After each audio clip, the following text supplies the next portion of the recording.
آیت الکرسی ایک لمبی آیت تھی، جیسے آیت البر ایک لمبی آیت تھی، اور اس کو حضور نے فرمایا ہے سیدۃ آیات القرآن، پورے قرآن مجید کی آیات کی سردار ہے یہ آیت۔ اور یہ شرک فی صفات کے ضمن میں یہ شمشیر قاطع ہے، شمشیر برہان ہے۔ اللہ لا الہ الا ہو الحی القیوم، یہ وہی ہے۔ قل هو اللہ احد اللہ الصمد الحی، اللہ زندہ ہے لیکن اس کی زندگی کو اپنی زندگی پر قیاس نہ کرتا۔ تمہیں خوراک کی احتیاج ہے، اسے کوئی ضرورت نہیں۔ ما ارید منہم من رزق وما ارید ان یطعمون، مجھے کوئی احتیاج نہیں کہ مجھے کوئی رزق پہنچائیں، رزق دیں، مجھے کھلائیں، مجھے کوئی ضرورت نہیں۔ پھر تمہاری حیات، نیند، اونگ، تھکان، ان تمام کمزوریوں کے ساتھ ہے۔ وہ الحی ہے، اپنی ذات میں خود زندہ ہے، حیات اس کی ذاتی ہے، کسی اور نے عطا نہیں کی ہے۔ ہماری تو مستعار ہے، عمر دراز مانگ کے لائے تھے 4 دن، 2 آرزو میں کٹ گئے، 2 انتظار میں۔ اور القیوم بقیہ پوری کائنات کے لیے وہی ہے، اس کو تھامے ہوئے، لا تاخذہ سنۃ ولا نوم، الحی، حیات کامل کہ اس کو نہ نیند آتی ہے نہ اونگ آتی ہے۔ لہ ما فی السماوات و ما فی الارض، آسمان اور زمین میں جو کچھ ہے اسی کی ملکیت ہے۔ تم کسٹوڈینز ہو، تم امین ہو، ای امانت چند روزہ نزدماس، در حقیقت مالک شے ہر شے خداست۔ یہاں تک کہ یہ میرا جسم بھی میرے پاس امانت ہے۔ میں کون ہوں؟ میری خودی، میری انا، میری روح جو پوزیس کرتی ہے اس بدن کو، لیکن یہ پوزیشن ملکیت کا نہیں ہے، امانت کا ہے۔ ای امانت، یہ ہاتھ بھی امانت ہے، میری زبان بھی امانت ہے، میری آنکھیں بھی امانت ہے۔ من ذا الذی یشفع عندہ الا باذنہ، یہ یہاں پر انداز بڑا پرجلال، کون ہے وہ جو شفاعت کر سکے اس کے دربار میں مگر اس کے اذن سے۔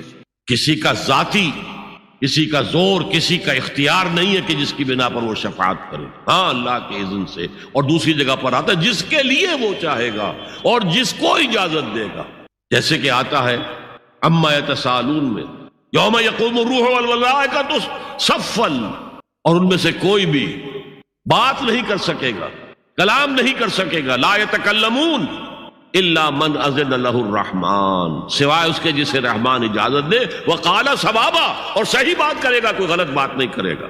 یعلم ما بین ایدیہم وما خلفہم ولا یحیطون بشیء من علمہ الا بما شاء، وہ تو جانتا ہے جو کچھ بھی ان کے سامنے ہے اور ان کے پیچھے ہے، اور یہ کوئی احاطہ نہیں کر سکتا مخلوقات میں سے، اس کے علم میں سے کسی کا بھی، سوائے اس کے جو وہ خود چاہے۔ یہاں بڑے ہی لطیف انداز میں شفاعت باطلہ کے تصور کی نفی ہو گئی۔ دیکھیے، آپ کہیں جا کر کسی مجسٹریٹ سے سفارش کرتے ہیں تو کیا کہتے ہیں؟ اجی یہ فائل کے اوپر جو کچھ ہے آپ اس پر نہ جائیے، یہ گواہیاں وغیرہ جھوٹی ہو گئی ہیں، میں آپ کو بتاتا ہوں اصل بات کیا ہے۔ اللہ کے سامنے کوئی یہ کہہ سکے گا اے اللہ تیرے علم میں نہیں ہے، میرے علم میں ہے؟ یعلم ما بین ایدیہم وما خلفہم، وہ تو جانتا ہے جو کچھ ان کے سامنے اور جو کچھ ان کے پیچھے ہے۔ ولا یحیطون بشیء من علمہ الا بما شاء، اور ان میں سے کوئی بھی، جیسے کہ میں ابھی بتا چکا ہوں، بریلوی مکتب فکر بھی کہہ رہا ہے کہ اللہ کا دیا ہوا علم ہے، محمد رسول اللہ کا جتنا ہے، لا محدود نہیں ہے، محدود ہے، قدیم نہیں ہے، حادث ہے، تو جتنا اللہ چاہتا ہے، جس کے لیے جتنا چاہتا ہے، لیکن اس کے علم میں سے احاطہ نہیں کر سکتا کوئی مگر جو وہ چاہے۔ وسع کرسیہ السماوات والارض، اس کا اقتدار چھایا ہوا ہے، مستولی ہے، آسمانوں پر بھی اور زمین پر بھی۔ ولا یؤودہ حفظہما، اور اسے عاجز نہیں کر سکتی ان دونوں کی حفاظت۔ قیوم وہی ہے، صمد وہی ہے، لیکن اس سے کوئی تکان تاری نہیں ہوتی، عاجز نہیں ہوتی۔ یہ اصل میں نفی ہے۔ جو تورات حافظے سے مرتب کی گئی تھی، 587 میں نبوکدنضر کا جو حملہ ہوا تھا، اس میں اصل تورات گم ہو گئی، اس وقت سے آج تک وہ اصل تورات ان کے پاس نہیں۔ پیریڈ آف کیپٹیوٹی سے واپس آئے ہیں بیت المقدس میں، سائرس کے لطف و کرم کی وجہ سے، ذوالقرنین کے لطف و کرم کی وجہ سے، پھر یادداشتوں سے لوگوں نے وہ تورات مرتب کی ہے، تو اس میں انسانی فکر شامل ہو گیا۔ لہذا وہاں یہ لکھا ہے اللہ نے 6 دنوں میں آسمان اور زمین پیدا کیے اور 7ویں دن آرام کیا، یعنی کوئی تکان لائق ہو گئی۔ قرآن نے کہا، اللہ تعالیٰ نے فرمایا سورہ قاف میں، وَلَقَدْ خَلَقْنَا السَّمَاوَاتِ وَالْأَرْضَ وَمَا بَيْنَهُمَا فِي 6 أَيَّامٍ وَمَا مَسَّنَا مِن لُغُوبٍ، یقیناً ہم نے آسمان اور زمین اور جو کچھ ان دونوں کے مابین ہے انہیں 6 ہی دنوں میں پیدا کیا۔ وہ بات ٹھیک ہے، لیکن ہمیں کوئی تکان لائق نہیں ہوئی کہ ہمیں کسی آرام کی ضرورت ہو. لا یعودہ حفظہما وہو العلی العظیم. العلی وہی ہے سب سے بلند و بالا. لتکون کلمۃ اللہ ہی العلیٰ، تاکہ اللہ کا کلمہ سب سے سربلند ہو جائے، اور وہی عظیم ہے، عظمت والا. اللہ تعالیٰ مجھے اور آپ کو اس سے بچائے، اپنے سابقہ زندگی کے گناہوں پر توبہ کرنے کی اور اللہ سے استغفار طلب کرنے کی توفیق عطا فرمائے، اور اپنے دینی فرائض کی انجام دہی کے لیے کمر بستہ ہو جانے کا عزم مصمم کر لینے کی توفیق عطا فرمائے. زندگی میں دکھ اور سکھ ان کا چولی دامن کا ساتھ ہے. دکھ بھی ہے، سکھ، سردی کے ساتھ گرمی بھی ہے، نرمی کے ساتھ سختی بھی ہے. ان مع العسر یسرا، ان مع العسر یسرا، یسر کے ساتھ عسر ہے، عسر کے ساتھ یسر. لیکن انسان نفسیاتی طور پر متاثر جو ہوتا ہے زیادہ، وہ تکلیف سے ہو، دکھ سے ہو. خوشی آتی ہے تو وہ ایسے گزر جاتی ہے، اس کا وقت کا بھی پتہ نہیں چلتا، گزر بڑی تیزی کے ساتھ وقت گزر جاتا. لیکن غم کا معاملہ ہو جائے تو ایک ایک لحظہ جو ہے وہ بڑا کٹھن ہو جاتا ہے، بڑی مشکل سے گزر. تو انسان کے احساسات پر زیادہ جو اثر آتا ہے وہ دکھ کا.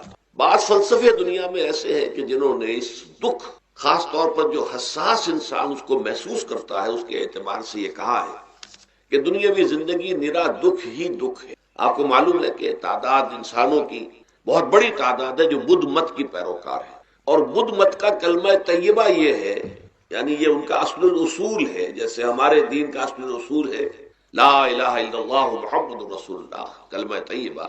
ان کا جو کلمہ طیبہ ہے وہ یہ سروم دکھم، سب دکھ ہی دکھ ہے، سب مصیبت ہی مصیبت ہے. انسانی زندگی جو ہے وہ تو صرف دکھوں سے اور تکلیفوں سے عبارت ہے. اسی کو غالب نے بھی کہا ہے، آپ نے یہ شعر بھی غالب کا میں نے بہت سے دروس میں سنا ہوگا کہ قید حیات و بند غم اصل میں دونوں ایک ہے. یہ قید حیات ہے. ابھی آپ حدیث سن رہے تھے، دنیا سجن المومن، مومن کے لیے یہ دنیا کی زندگی جو ہے جیل خانہ ہے، یہ قید ہے، قید حیات. جیسے جیل میں آدمی اپنی مرضی سے نہیں جاتا، بھیجا جاتا ہے، اپنی مرضی سے نہیں نکلتا بلکہ نکالا جاتا ہے.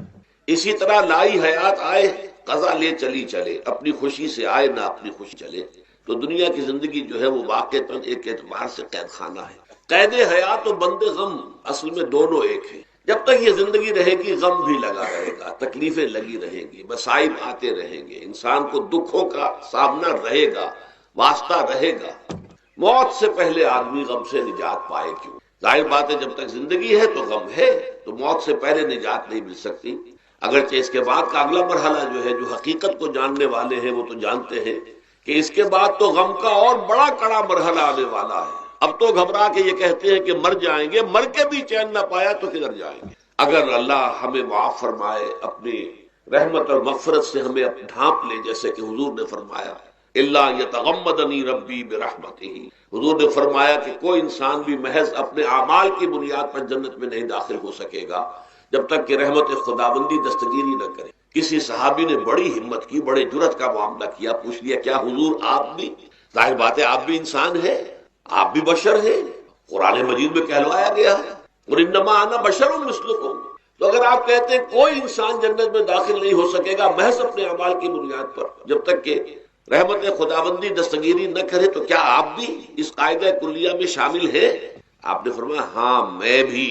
الا یتغمدنی ربی برحمتہ، جب تک کہ میرا رب مجھے اپنی رحمت سے ڈھانپ نہیں لے گا میں بھی جنت میں داخل نہیں. تو اس اعتبار سے اللہ تعالیٰ وہاں ہمیں بچا لے. لیکن جو وہاں نہیں بچایا گیا، اب ظاہر بات ہے کہ اس کے لیے جو مصیبت ہے وہ تو پھر دائمی ہے، ابدی ہے، دکھ ہی دکھ. میں اس کی طرف زیادہ جانا نہیں چاہتا. اس وقت اصل میں میرا موضوع جو ہے وہ اس دنیا میں دکھوں کا علاج. اب اس اعتبار سے غور کیجئے، دکھ دو قسم کے قرآن مجید پر جتنا میں نے غور کیا، دکھ ایک تو وہ ہے کہ جو ناگہانی طور پر آ جاتے ہیں، اس میں ہماری کسی غلطی کو دخل نہیں ہوتا. وہ کوئی آفت سماوی ہے، کوئی زلزلہ آ گیا ہے. ابھی آپ کو معلوم ہے بھوج جو قصبہ تھا گجرات اسٹیٹ کا، انڈیا کا پورا ختم ہو گیا، اس میں بہت سے مسلمان بھی. جب کوئی آفت سماوی آتی ہے تو وہ ظاہر بات ہے کہ پھر سب کے سب لوگ اس کی لپیٹ میں آ جاتے ہیں. زلزلہ آ گیا، یہ کوئی اور طوفان آ جائے، جیسا کہ کئی مرتبہ آپ نے اخبارات میں پڑھا ہوگا، اس سال امریکہ میں بہت طوفان آئے ہیں، مشرقی ساحل پر بار بار طوفان آئے، وہاں بھی لوگ مرتے ہیں، وہاں بھی چھتیں اڑ جاتی ہیں، وہاں بھی تباہی جو ہے آتی ہے. تو اس حوالے سے ایک تو ہے وہ ناگہانی آفات، آفت ارضی ہو یا آفت سماوی ہو، زلزلہ ہے یا آفت ارضی ہے.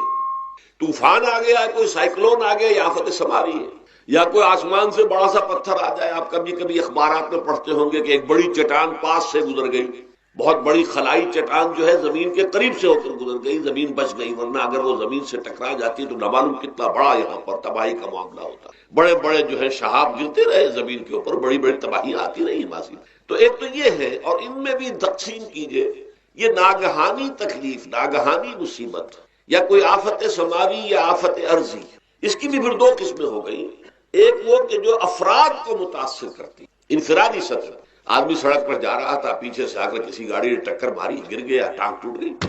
اب ظاہر بات ہے کہ اس میں اس کا کوئی قصور نہیں ہے، یہ اللہ تعالیٰ کی طرف سے بات آ گئی ہے. یا یہ کہ کوئی اگر اجتماعی سطح پر آیا، جیسا کہ زلزلہ ہے، یا جیسا کہ کوئی سائیکلون ہے، کوئی بڑا طوفان ہے، بہت بڑے فلڈز آ گئے ہیں. اس وقت بھی موزمبیق میں بہت بڑا فلڈ آیا ہوا ہے، ساؤتھ افریقہ میں، اور افریقہ میں پچھلے سال بھی بہت بڑا فلڈ آیا تھا، بڑی تباہی آئی تھی، آ رہا. تو یہ آفت سماوی، یہ ظاہر بات ہے کہ اجتماعی سطح پر آتی ہے، بڑی بڑی مقدار میں، تعداد میں لوگ متاثر ہوتے ہیں، لاکھوں لوگ بے گھر ہو جاتے ہیں، ہزاروں آدمی مارے جاتے ہیں. تو پہلی شکل جو ہے دکھ کی، جیسا کہ میں نے عرض کیا، وہ ناگہانی دکھ، کوئی آفت ارضی، کوئی آفت سماوی، خواہ وہ انفرادی ہو خواہ اجتماعی. اس کے ضمن میں کیا علاج ہے؟ ظاہر بات ہے کہ اس کا علاج یہ تو نہیں ہو سکتا کہ آپ اس کو ختم کر سکیں. انگریزی کا ایک محاورہ ہے، what cannot be cured must be endured. جو چیز جو ہے جس کا علاج نہیں ہو سکتا وہ تو برداشت کرنی پڑے گی. بعض بیماریاں بھی ایسی ہیں، ڈائبٹیز ہو گئی ہے، شوگر کا مرض ہو گیا، ڈاکٹر آپ کو بتائے گا کہ بھائی اب یہ مرض جائے گا نہیں، اب آپ کو اس مرض کے ساتھ ہی اپنے آپ کو ایڈجسٹ کر کے اپنی غذا وغیرہ اس کے مطابق طے کر لیجیے، ورنہ یہ کہ یہ نہ سمجھیے کہ یہ مرض چلا جائے گا. تو what cannot be cured must be endured. لہذا ان آفت سماوی و ارضی، چاہے وہ انفرادی سطح پر متاثر کرتی ہوں انسانوں کو، اور چاہے اجتماعی سطح پر، اس کا تو علاج ایک ہی ہے. عربی میں بھی ایک محاورہ یہ ہے کہ کسی نے پوچھا تھا کہ بچھو کے کاٹے کا کیا علاج ہے؟ البکاء الی الصباح. رات کو اگر کاٹا ہے کسی بچھو نے تو روتے رہو صبح تک، یہ علاج ہے، اس کا اور کوئی علاج ہے ہی نہیں. تو جو چیز لا علاج ہے اسے برداشت کر. گویا کہ یہاں جو اصل شے ہوگی کہ دنیاوی آفات، ارضی و سماوی آفات، ناگہانی آفات، ناگہانی مصیبتیں، ان کے ضمن میں ہمیں ایسی شے کی ضرورت ہے جو ہمارے اندر برداشت پیدا کرے، اس کو جھیلنا آسان بنا دے، ہم اس کی وجہ سے بجھ کر نہ رہ جائیں، ہماری ہمتیں جواب نہ دے جائیں، ہمارا ارادہ ختم نہ ہو جائے، ہمارا حوصلہ پست نہ ہو جائے، بلکہ برداشت ہو، جھیلنا ہو، تحمل ہو. ابھی بٹر صاحب کہہ رہے تھے اللہ تعالیٰ ذرا سا متحمل ہے. میں نے کہا یہ بہت غلط بات کہہ رہے، اللہ بہت متحمل ہے. وہ ذرا سا تو یوں سمجھیے کہ ان کے کہنے کے انداز میں یہ بات آ گئی، ذرا سا رحیم بھی ہے. نہیں، وہ بہت رحیم ہے، بہت متحمل ہے، بہت حلیم. لیکن یہ کہ ہمیں یہ جو آفات سماویہ اور ارضیاں ہیں جو ہمارے اوپر آ جاتی ہیں اللہ کی طرف سے، ان کے ضمن میں ذہنی ایک ایٹیچیوڈ پیدا ہو جائے، سوچ کا ایک خاص رخ بن جائے، انسان کے احساسات ایک خاص طرز پر ڈھل جائیں، تو پھر ان کو برداشت کرنا آسان ہو جائے. اور وہ کیا ہے؟ وہ ہمارے ایمان کا لازمی تھا. ایمان ہمیں یہ بتاتا ہے کہ کوئی مصیبت زمین میں آتی ہے نہ تمہاری جانوں پر آتی ہے بغیر اذن رب. جو کچھ آ رہا ہے اللہ تعالیٰ کے فیصلے سے آیا ہے.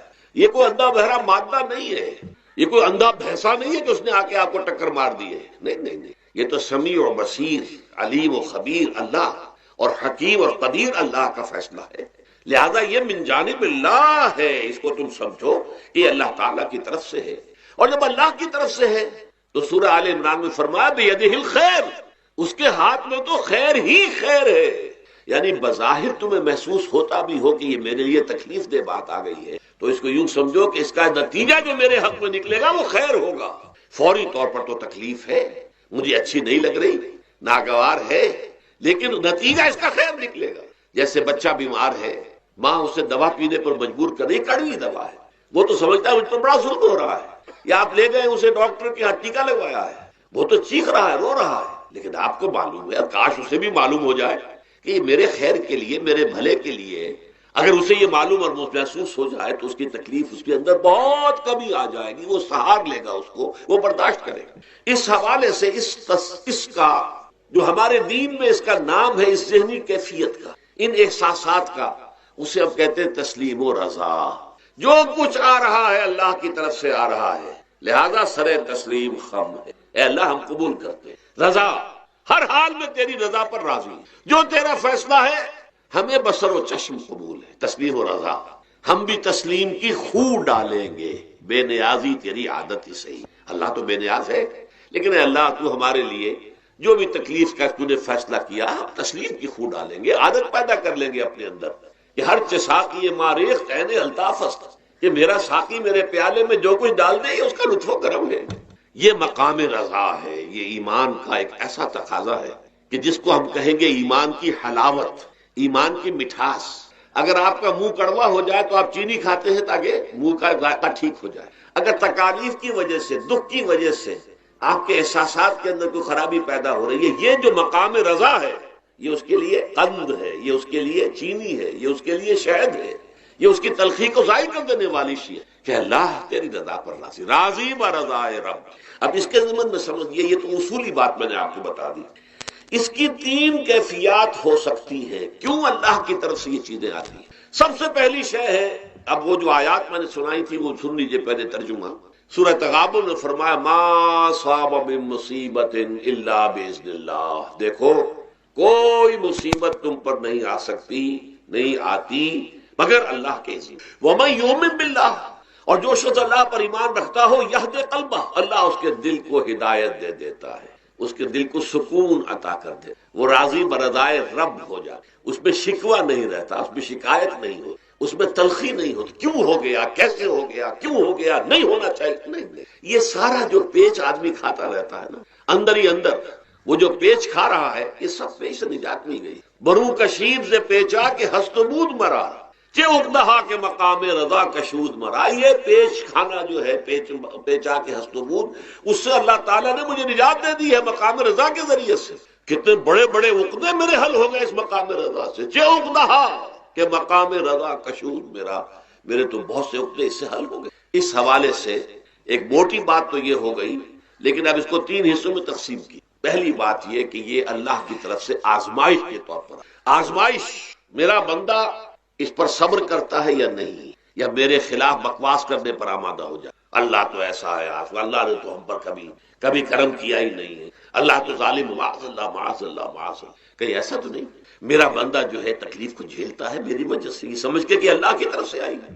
یہ صبر جو ہے یہ بہت بڑی کامیابی ہے اگر انسان کو حاصل ہو، اور اس صبر کے نتیجے میں دو اور باتیں پیدا ہوتی ہیں۔ یہ مضامین علیحدہ علیحدہ دروس کے اندر آتے رہے ہیں، لیکن آج ایک نئے عنوان کے تحت جمع ہو کر آ رہے ہیں۔ پہلی بات یہ ہوتی ہے کہ یہ امتحان کا نتیجہ کیا نکلتا ہے کہ آپ نے ایک امتحان پاس کیا تو آپ کے اگلے درجے میں ترقی ہو جائے۔ 5ویں کا امتحان پاس کر لیا نا تو 6ٹھی میں جائیں گے، اب 6ٹھی کا امتحان پاس کریں گے تو 7ویں میں جائیں گے، 7ویں کا پاس کریں گے تو 8ویں میں۔ درجہ بدرجہ انسان کی دینی، ایمانی اور روحانی ترقی کا ذریعہ یہ آزمائش بنتی ہے۔ جتنا اس میں صبر ہوگا، جتنا اس میں تسلیم و رضا جو ہے آپ حاصل کرتے جائیں گے تو آپ کے درجے بلند ہوتے چلے جائیں گے۔ آپ کا امتحان کڑے سے کڑا آئے گا، بڑے سے بڑا آئے گا، مشکل سے مشکل تر آئے گا۔ ایک وقت میں ایم اے کا امتحان بھی آپ کو دینا ہوگا، ایک وقت میں ہو سکتا ہے پی ایچ ڈی کے لیے تھیسس آپ لکھیں، پھر اس کے اوپر جو ہے ٹیم بیٹھی ہوئی اور آپ سے وہ بحث کرے، جرا کرے آپ سے، وہ بھی کرنا ہوگا۔ لیکن یہ کہ اگر پرائمری ہی میں فیل ہو گئے تو اس کا سوال ہی پیدا نہیں ہوتا کہ کبھی آپ ایم اے کا یا پی ایچ ڈی کا تھیسس بھی لکھیں۔ اور اسی کو دوسرے انداز میں کہا گیا ہے قرآن مجید میں، وَلِيُبْلِيَ الْمُؤْمِنِينَ مِنْهُ بَلَاءً حَسَنًا۔ اصل میں ابلا کہتے ہیں، بلا یبلو جو ہے عربی زبان میں آتا ہے آزمانا۔ خلق الموت والحیات لیبلوکم ایکم احسن عملا، یہی معنی ابتلا کے بھی، ابتلا یبتلی آزمانا۔ ابلا یبلی جو آتا ہے باب افعال سے، اس میں آتا ہے کسی کو کسی تکلیف میں ڈال کر اس کو نکھارنا، کہ اس کا جوہر نکھر جائے، اس کے اندر جو خیر ہے وہ اور چمک جائے، لوگوں کو بھی معلوم ہو جائے کہ یہ شخص اس مقام کا اہل ہے، اس کے اندر یہ صلاحیت ہے، اس میں یہ قوت۔ ذرا اس آیت پر اب نگاہ کو مرتکز کیجئے، انسان کا خسارہ کیا ہے۔ دیکھیے، سب سے پہلے میں آپ کی توجہ دلاؤں گا، ذرا آنکھیں کھول کر قلب حساس کے ساتھ نوع انسانی کا مشاہدہ کیجئے، کیسے کیسے دکھ، کتنی تکلیفیں، کتنی محنت، کتنی مشقت ہے جو ہر انسان کا مقدر۔ قرآن مجید میں ایک مکمل سورت ہے، سورت البلد، اس میں اللہ تعالیٰ نے متعدد قسمیں کھا کر ایک بات کہی، لا اقسم بہذا البلد وانت حل بہذا البلد ووالد وما ولد لقد خلقنا الانسان فی کبد۔ ہم نے انسان کو مشقت ہی میں پیدا کیا، یہ مشقت ہر انسان کا مقدر ہے. لوگ گھروں کو چھوڑ کر آئے ہوئے، کہاں کہاں انسان جاتا ہے. یہ اس دنیا میں محنت اور مشقت. ہاں ایک مغالطہ ہو جاتا ہے کہ شاید یہ محلوں میں رہنے والے جو ہے انہیں کوئی مشقت نہیں، انہیں کوئی دکھ نہیں. حالانکہ حقیقت یہ نہیں ہے. جو جتنا امیر ہے آپ دیکھیں گے اس کی جسمانی مشقت کم ہے، ذہنی کوفت زیادہ. ٹرینکولائزرز کی انہیں ضرورت پڑتی ہے، انہیں سیڈیٹیوز چاہیے. خواب آور دوائیں مزدور کو نہیں کبھی ضرورت پڑے. وہ 8 گھنٹے کی محنت کرنے کے بعد احساس ہوتا ہے کہ وہ صبح ہی کی خبر لے گا.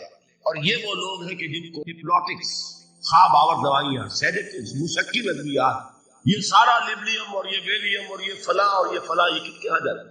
ذہنی سکون اور اطمینان انسان کو حاصل نہیں. کسی کی جسمانی مشقت ہے، کسی کی ذہنی مشقت. میں آپ کو یاد دلانا چاہتا ہوں مہاتما گوتم بدھ کا معاملہ. 30 برس کی عمر میں کپل وستو کا شہزادہ محل کو چھوڑ کر نکلے. جوان بیوی کو سوتا ہوا چھوڑ کر گئے، شیر خوار بچے کو چھوڑ کر.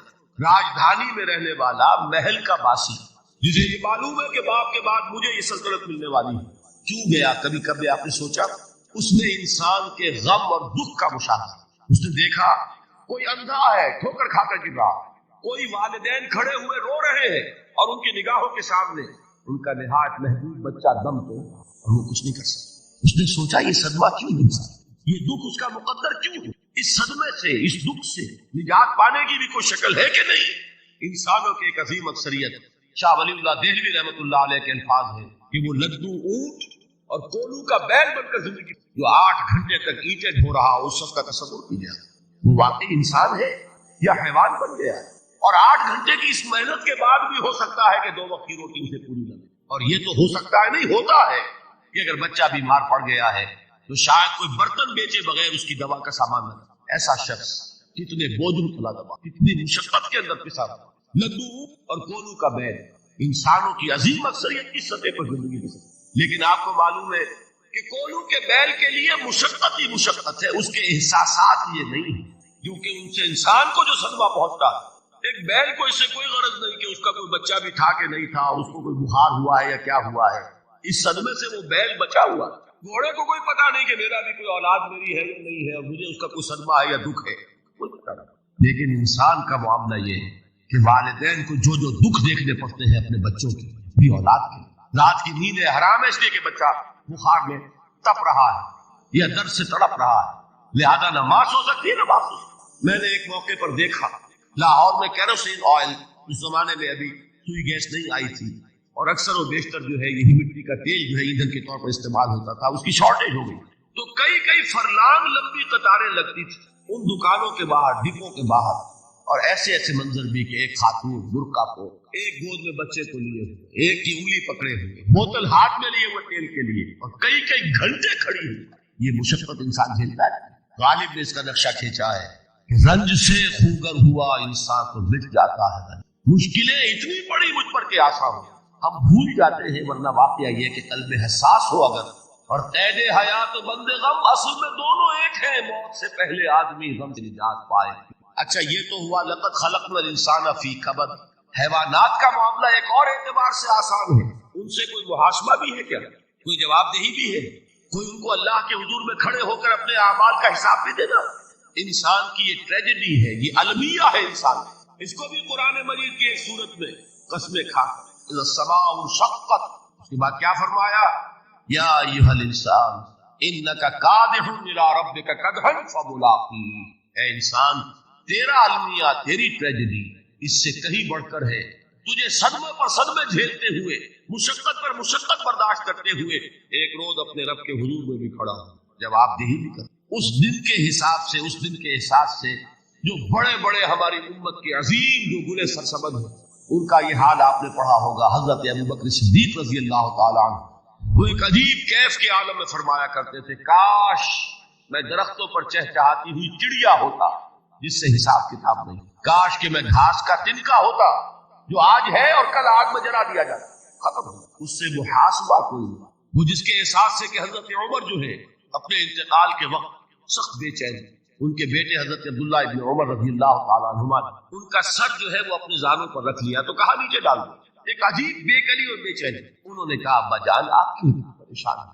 آپ تو عشرہ مبشرہ میں سے، آپ کو تو اللہ تعالیٰ نے جنت کی بشارت حضور کے ذریعے سے اس دنیا میں دی۔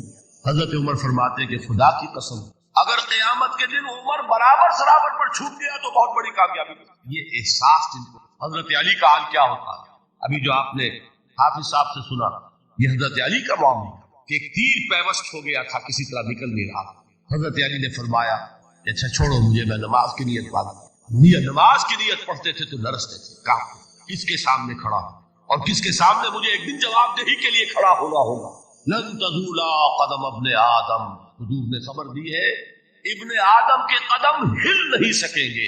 جیسے مجرم کھڑا ہوتا ہے کٹہرے کے اندر، اس کٹہرے میں سے ہل نہیں سکو گے حتی یسأل عن خمس، جب تک کہ 5 چیزوں کا حساب نہ لے لیا۔ وہ 5 چیزیں کیا ہے؟ کان کھول کر سنیے۔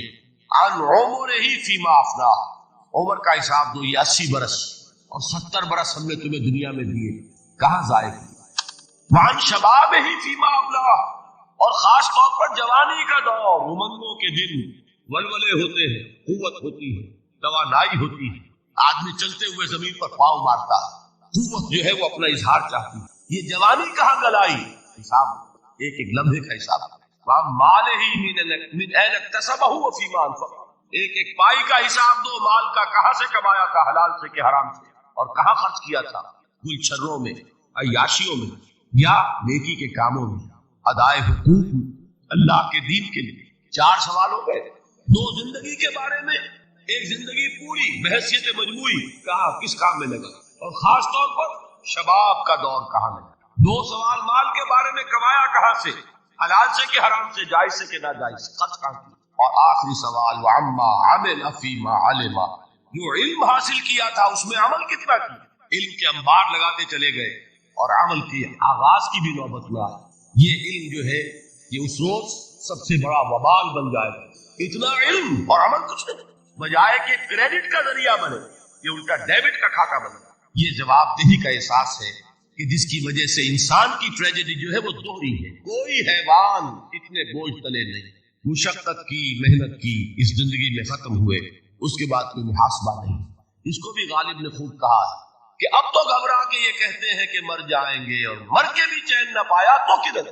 یہ ہے وہ ہیومن ٹریجڈی، اور وہ یہ ہے کہ اس قیامت سے پہلے پوری دنیا میں حق کا بول بالا ہو۔ اچھا، یہ وہ بات ہے جو دنیا کے اکثر مذاہب، اور خاص طور پر جو 3 یہ مذاہب ہیں جنہیں ابراہیمی مذاہب کہا جاتا ہے، یہودیت، عیسائیت اور اسلام، تو صراحت کے ساتھ یہود کے ہاں بھی عقیدہ موجود، عیسائیوں کے ہاں بھی ہے، مسلمانوں کے ہاں بھی ہے کہ اس سے پہلے، اس کائنات کے ختم ہونے سے پہلے، اس زمین کی قیامت آنے سے پہلے، اس پر اللہ کا دین غالب، کنگڈم آف ہیون اور ارتھ۔ اور یہی بات حضرت مسیح نے کہی تھی اپنے اس وقت کے جن یہودیوں سے مخاطب، ریپینٹ، توبہ کر لو، for the kingdom of heaven is at hand. اب جو وہ ہے آسمانی بادشاہت آیا چاہتی، وہ آسمانی بادشاہت تھی حضور کا ظہور صلی اللہ علیہ وسلم، جس سے کہ وہ آسمانی بادشاہت قائم ہوئی اور پھر پھیلی کتنے بڑے علاقے، لیکن بہرحال پوری دنیا میں نہیں پھیل سکے۔ اس کے اسباب کیا تھے وہ اس وقت میرا موجود، لیکن پھیلنا ہے اس کو۔ اس سے قبل کیا ہونا ہے، یہ جو تیسری بات میں نے کہی ہے، اس پر آپ کو یقین ہونا چاہیے، اس لیے کہ احادیث صحیح آئی، قرآن مجید کا صغرا کبرا دلالت کرتا ہے اس پر کہ حضور کو بھیجا گیا غلبہ دین کے، اور بھیجا گیا پوری نوع انسانی کے لیے۔ تو جب تک پوری نوع انسانی پر دین غالب نہ ہو تو حضور کا مقصد ابھی مکمل نہیں۔ اسی کو اقبال نے کہا تھا، وقت فرصت ہے کہاں، کام ابھی باقی، نور توحید کا اتمام ابھی باقی، یہ چمن معمور ہوگا نغمہ توحید سے، ایک وقت آئے گا یہ پورا یہ قرآن جو ہے نغمہ توحید کے ساتھ اس کا جو ہے گونج جائے گا، لیکن یہ کہ ابھی تو نہیں ہوا ہے، نہ ہونا ہے۔ اس سے پہلے کا معاملہ ایک ہے کہ جس کی خبریں دی گئی ہیں، اور وہ ہے کہ قیامت میں اس نظام دین حق کے غالب ہونے سے پہلے بڑی خوفناک جنگوں کا ایک سلسلہ ہے جس کی خبریں، یہ یہود کے ہاں بھی ہیں خبریں موجود، عیسائیوں کے ہاں بھی ہیں۔ جو بائبل کا آخری باب ہے ریولیشن آف سینٹ جان، وہ کاشفات یوحنا ترجمہ کیا، اور حضور کی احادیث، ملاحم، باب الملاحم، یہ بہت سی کتابوں کے اندر باقاعدہ ابواب ہیں، ایک باب الملاحم، جنگوں کا۔ ان میں سے ایک جنگ وہ ہے جسے کہا ہے اس یوحنا کی مکاشفات میں آرمگدان، اور غالباً اسی کو حضور نے قرار دیا ہے الملحمۃ العظمیٰ، عظیم ترین جنگ۔ الملحمۃ، تو یہ بھی یقینی چیزیں ہیں کہ یہ ملاحم کیوں ہوں گے. آپ اس میں اچھی طرح سمجھ لیجئے کہ اس میں ایک تو ہے عذاب اکبر جو آئے گا یہودیوں، ایک ہے عذاب اصغر جو آئے گا مسلمانوں. میں نے یہ آج سے 20 سال پہلے کتاب لکھی جو مختلف، پہلے تو وہ نوائے وقت کے اندر کالم کی شکل میں شائع ہوئی تھی، پھر یہ کہ موجودہ اور سابقہ مسلمان امتوں کا ماضی حال اور مستقبل، غالباً اس وقت آؤٹ آف پرنٹ ہے وہ کتاب. بہرحال جن کو بھی دلچسپی ہو وہ اسے کہیں سے حاصل کر لے، لائبریری مکتبے سے آئیے پڑھے. یہ 20-22 سال پہلے کی بات ہے وہ آج کی. تو اس میں ان تمام چیزوں کا میں نے تذکرہ کیا، اس لیے کہ عذاب اکبر اس کو کہتے ہیں کہ کسی قوم کا نام و نشان مٹا دیا. یہ عذاب اکبر آتا تھا صرف ان قوموں پر جن کے طرف رسول بھیجے گئے اور قوموں نے بحث کے مجموعی رسولوں کا انکار کیا، ان پر وہ عذاب آیا. اس سے عذاب استیصال بھی کہتے ہیں. فَقُطِعَ دَابِرُ الْقَوْمِ الَّذِينَ ظَلَمُوا، ان کی جڑ کاٹ دی. ایک جڑ کاٹنا ہوتا ہے، درخت کو کاٹنا ہوتا ہے. درخت کو کٹے گا تو پھر دوبارہ جڑ میں سے شاید وہ نکل آئے، لیکن نہیں، جڑ سے اکھیڑ. لا یرا الا مساکنہم، یہ عذاب جو ہے اب کسی قوم پر نہیں آ سکتا، اس لیے کہ اب کوئی رسول تو آئے گا ہی نہیں. لیکن ایک قوم پر یہ تاریخ کے قرضے کی حیثیت سے موجود، اور وہ قوم یہود ہے. ان کی طرف رسول بھیجے گئے حضرت عیسیٰ ابن مریم، رسولا الی بنی اسرائیل، اور انہوں نے یہ بات تو بہت دور کی تھی کہ مانتے انہیں اور ان پر ایمان لاتے. الٹا جو کچھ کیا ہے آپ کو معلوم ہے. انہیں ولد الزنا قرار دیا، جادوگر قرار دیا، واجب القتل قرار دیا، اور اپنے بس پڑتے سولی پر چڑھوا کر دب دیا. حالانکہ بات ہوا یہ نہیں ہے، اللہ نے اس سے پہلے ہی زندہ اٹھا دیا آسمان پر، دوبارہ وہ آئیں گے. بہرحال لیکن اس قوم کے اوپر وہ عذاب جو ہے وہ قرض ہے تاریخ کا، وہ قرض ادا ہوگا. حضرت مسیح علیہ السلام ہی آئیں گے دوبارہ، اور ان کے ہاتھوں اس امت کا خاتمہ ہوگا، ایک ایک فرد ختم ہو جائے گا. یہ جب میں نے یہ باتیں کہی تھی تو امریکہ میں یہودیوں نے بڑا شور مچایا. میرے خلاف جو ہے ان کی ایک مہم نکلی یہودی کی طرف سے کہ اس کی کتابیں وغیرہ، اس کے ویب سائٹ بند کرو، یہ جو ہے اینٹی سیمیٹک ہے، یہ کہتا ہے سب یہودی قتل ہو جائیں گے. یہاں پر بھی جو میرے ساتھ ایک ڈائلاگ کرنے کے لیے کوئی 12-13 پروفیسر آئے تھے امریکہ وغیرہ، ان میں سے جو یہودی تھا تو اس نے بہت ناراضگی کا اظہار کیا. آپ کہتے ہیں سارے یہودی ختم کر دیے جائیں گے. یہ بات ظاہر بات ہے پیلیٹیبل نہیں. لیکن پھر ہمارے ساتھی جو وہاں پر تھے امریکہ میں پریشان ہوئے کہ آپ کے خلاف یہاں پر اب یہ مہم شروع ہو. تو میں نے بتایا کہ جو زائنسٹ ہے، جوش زائنسٹ، اور اس کے ساتھ ہے کرسچن زائنسٹ. کرسچن زائنسٹ کا رسالہ نکلتا ہے ٹرمپٹ، جو فلاڈلفیا ٹرمپٹ، اس کے مدیر نے خود لکھا ہے کہ 80% یہودی قتل ہو جائیں گے.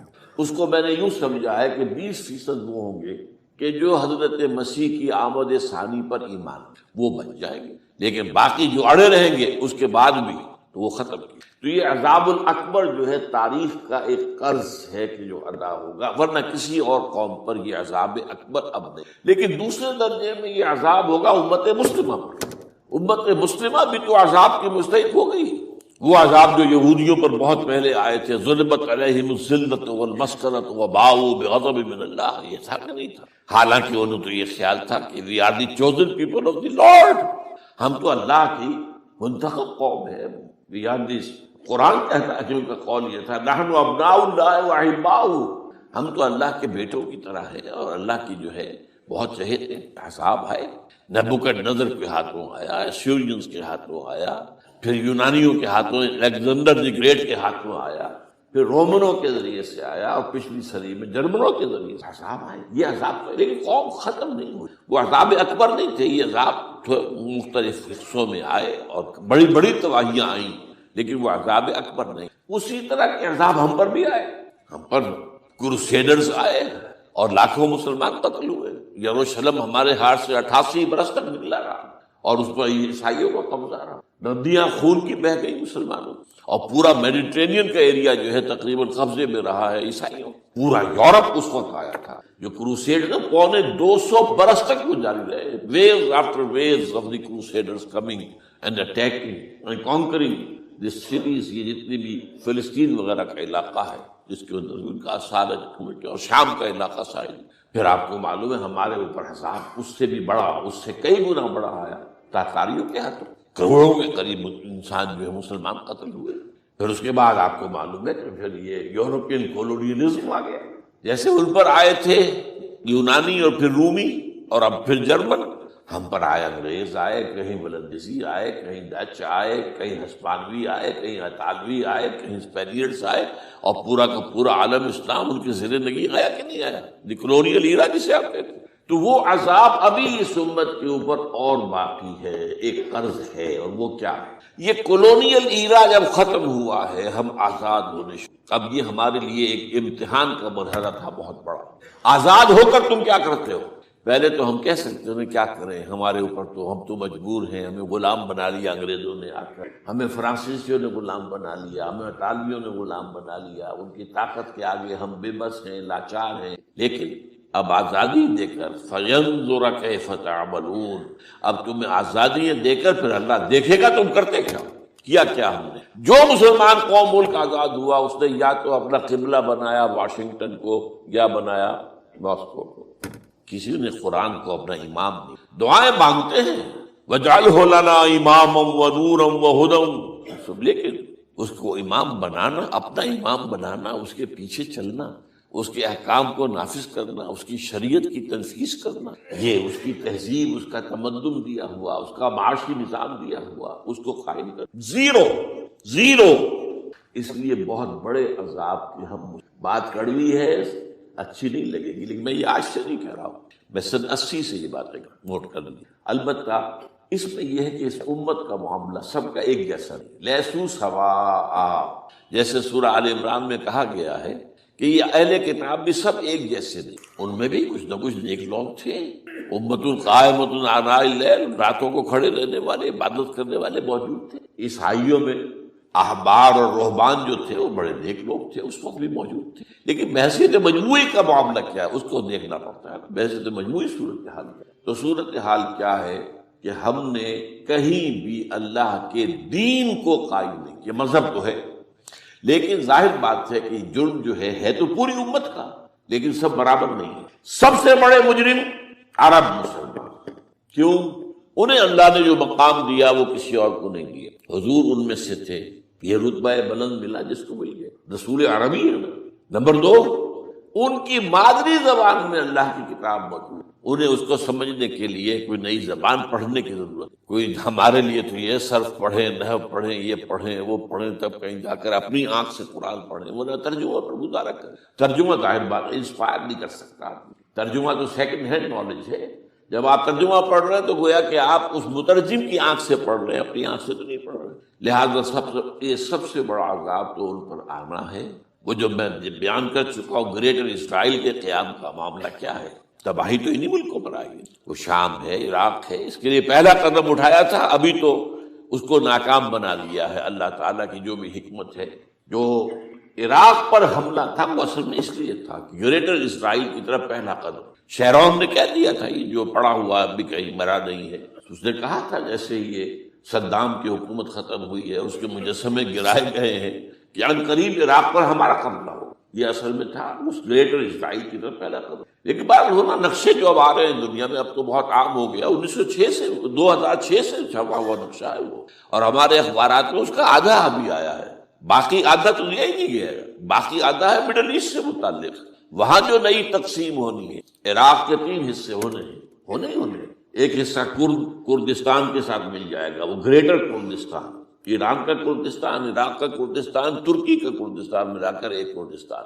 جیسے ہمارے یہاں پاکستان کا بلوچستان، افغانستان کا بلوچستان اور ایران کا بلوچستان ملا کر گریٹر بلوچستان بنے گا۔ یہ ممکن نقشہ، یہ نقشہ تو اس میں دیا گیا ہے جو اب اخبارات میں چھپے، وہ اگلا حصہ جو ہے وہ میں آپ کو بتا رہا ہوں۔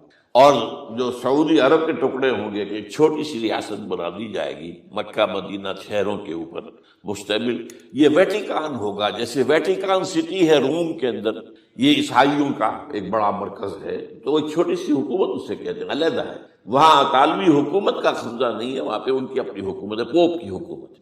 ایسے ایک ویٹیکن، گویا کہ ایک مسلم ویٹیکن بنا دیا جائے گا مدینہ، یہ ان کے نقشے ہیں، یہ نہ سمجھے کہ ایسا ہوگا، یہ تو اللہ جانتا ہے، لیکن یہ کہ جو ہوگا وہ تو میں نے کئی دفعہ کہا، وہ تو اللہ کو معلوم ہے، یمکرون و یمکر اللہ وہ اپنی سے چالیں چل رہے ہیں، اللہ اپنی چال چل رہا ہے، لیکن نقشہ کیجیے۔ بہرحال اس میں جو بھی ہے یقیناً ایک حد تک کامیابی انہیں ہوگی جس کی خبریں ہمیں۔ گریٹر اسرائیل ایک دفعہ قائم ہوگا، سعودی عرب سے بھی شمالی حصہ لے لیا جائے، مدینے میں داخل نہیں ہو سکے بس۔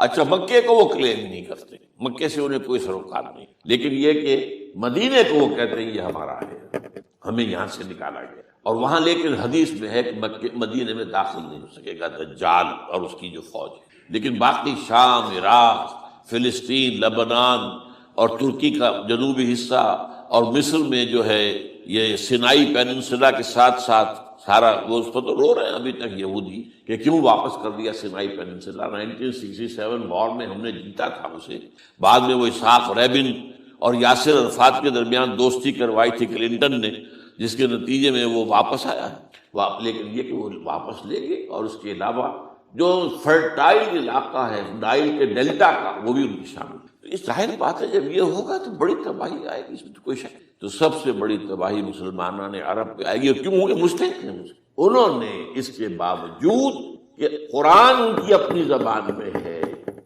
انہوں نے اس قرآن کو اپنا امام نہیں۔ نمبر 2 پر میں ہمیشہ کہتا رہا ہوں کہ جو مسلمانان عجم، اگر فرض کیجئے کہ 140 کروڑ مسلمان اس دنیا میں ہیں تو 30 کروڑ کے قریب جو ہیں وہ عرب ہیں، باقی 110 کروڑ جو ہیں، 1 ارب سے زیادہ تو غیر عرب مسلمان۔ ان میں سب سے بڑے مجرم وہ ہم مسلمانان پاکستان۔ ہم نے ایک تقسیم کرائی اسلام کے نام، ہم نے کہا کہ ہم اسلام کا نظام قائم کریں گے، اور اللہ نے ہمیں معجزے کے طور پر منقطع کر دیا۔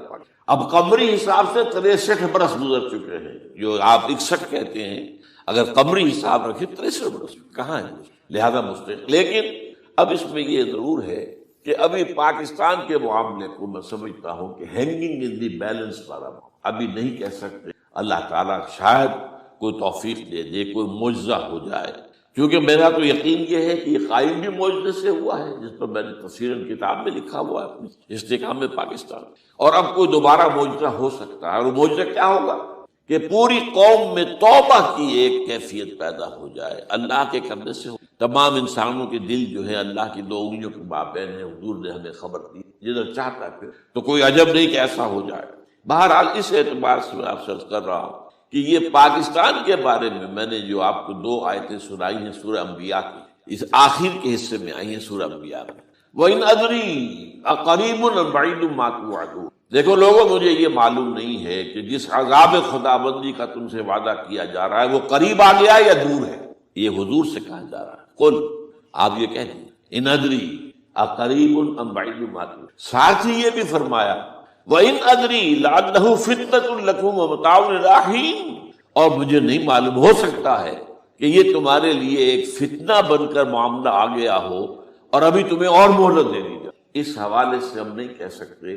اب آپ کو معلوم ہے میں تفصیل سے بیان کر چکا ہوں جس طریقے سے مجموعی طور پر پاکستان میں گھیراؤ کیا گیا ہے، اور جس طریقے سے یہ جتنا نیو کونز کا اور کرسچین اور جو جیوش زائنس ہیں، اور اب ان کے اندر اضافہ کیجئے ہندو زائنس کا، اب یہ جس طریقے سے گھیرے کے اندر لے رہے پاکستان، جس طرح بھارت کی فوج افغانستان میں بھی آ رہی ہے، اس نے اپنے کتنے قونصل خانے کھولے ہوئے ہیں افغانستان میں، کسی جو کچھ وہ ہو رہا ہے بلوچستان کے اندر، جو کچھ ہمارا پورا صوبہ سرحد ہے، اور اس سے آگے بڑھ کر جو کچھ کراچی میں ہو رہا ہے، یہ سارے معاملات جو ہیں وہ دیکھ لی تو گویا کہ باہر سے ہمارا گھیراؤ مکمل ہو چکا ہے۔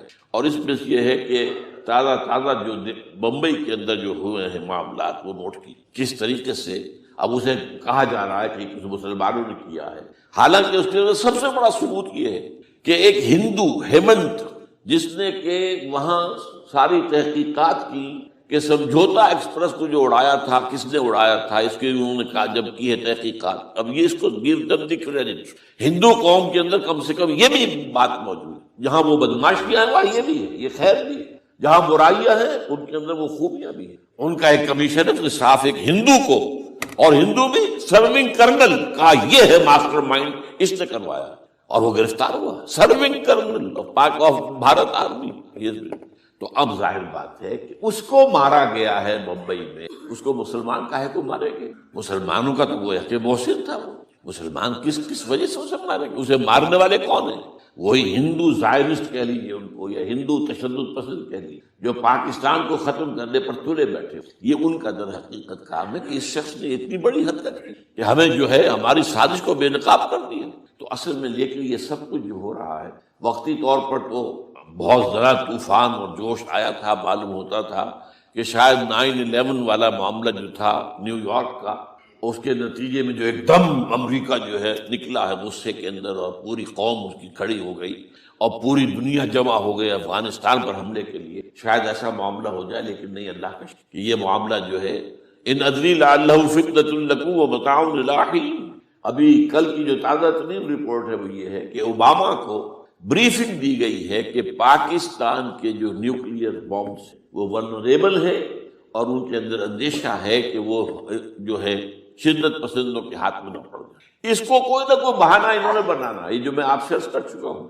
کچھ ہمارے لوگوں کو یہ امیدیں ہو گئی تھی براک اوباما کے آنے سے، یہ میں نے پھر اس کے بعد ایک مضمون میں پڑھا ہے، آپ کے لیے بھی نئی بات ہوگی۔ براک کا لفظ جو ہے اس میں یہ بھی اسلامی ہے، یہ برکت سے ہے، اس لیے کہ اس کا باپ جو ہے وہ سواحلی علاقے کا، سواحلی زبان جو ہے، کینیا کا ساحلی علاقہ جو ہے وہ سواحلی زبان جو ہے اس میں عربی کی بڑی آمیزش، کیونکہ وہ تو بہت قریب ہے نا، اس عرب سے کتنا فاصلہ ہے، وہ درمیان میں وہ ریڈ سی ہے، بڑا چھوٹا سا سمندر، تو سواحلی زبان میں عربی اثرات ہے۔ تو یہ برکت والی بات، جیسے ہم کہتے ہیں کسی کا نام برکت حسین، برکت علی، تو یہ وہ ہے برکت والا، براک حسین، اور پھر حسین کا نظر۔ تو اس سے بڑی توقعات ہو گئی تھی، لیکن نظر یہ آ رہا ہے کہ جو بش کا ایجنڈا تھا، اس لیے کہ اصل میں اس کی پالیسی بنانے والے میں آپ کو بتا چکا ہوں، کوئی ایک فرد نہیں ہوتا وہاں تو پورے ادارے ہیں، بڑے بڑے تھنک ٹینکس ہیں، اور یہ ثابت ہو گیا ہے کہ اس اوباما نے آتے ہی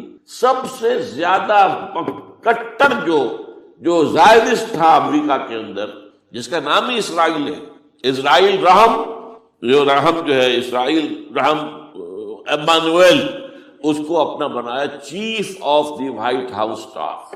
اور یہ وہ شخص ہوتا ہے کہ جو گویا کہ جس کے گھیرے میں ہوتا ہے صدر امریکہ کا۔ صدر سے کون مل سکتا ہے، یہی فیصلہ کرے گا، کون نہیں مل سکتا یہ فیصلہ کرے گا، کون سی رپورٹ صدر تک جائے گی یہ فیصلہ کرے گا، کون سی رپورٹ روک لی جائے گی یہ فیصلہ کرے گا۔ تو گویا کہ صدر کے کان بھی ہو، صدر کی آنکھ بھی ہو، لہذا صدر جو ہے اس کے تو اوپر گھیرا ہوتا ہے۔ اور اس سے بھی آگے بڑھ کر نوٹ کیجیے، میں نے آپ کو پہلے بتایا بھی، ساؤتھ ایشیا کے لیے اس نے اپنا ایڈوائزر بنایا ہے ایک ہندو کو، اس کا نام ہے سونال شاہ۔